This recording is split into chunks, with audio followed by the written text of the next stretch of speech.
Workbook for Students, Lesson 4. These thoughts do not mean anything. They are like the things I see in this room, on this street, from this window, in this place. Unlike the preceding ones, these exercises do not begin with the idea for the day. In these practice periods, begin with noting the thoughts that are crossing your mind for about a minute. Then apply the idea to them. If you are already aware of unhappy thoughts, use them as subjects for the idea. Do not, however, select only the thoughts you think are bad.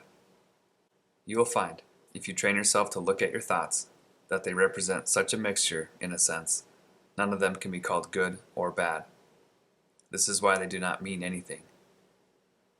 In selecting the subjects for the application of today's idea, the usual specificity is required.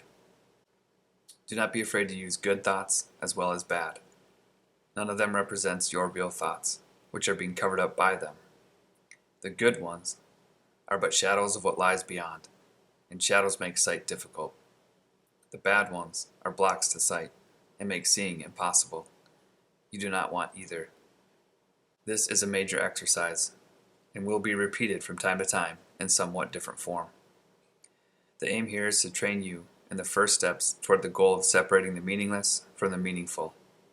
It is a first attempt in the long-range purpose of learning to see the meaningless as outside you and the meaningful within. It is also the beginning of training your mind to recognize what is the same and what is different. In using your thoughts for application of the idea for today, identify each thought by the central figure or event it contains. For example, this thought about blank does not mean anything. It is like the things I see in this room, on this street, and so on. You can also use the idea for a particular thought that you recognize as harmful.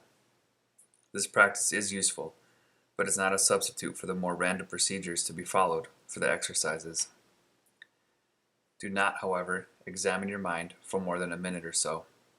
You are too inexperienced as yet to avoid a tendency to become pointlessly preoccupied. Further, since these exercises are the first of their kind, you may find the suspension of judgment in connection with thoughts particularly difficult. Do not repeat these exercises more than 3 or 4 times during the day.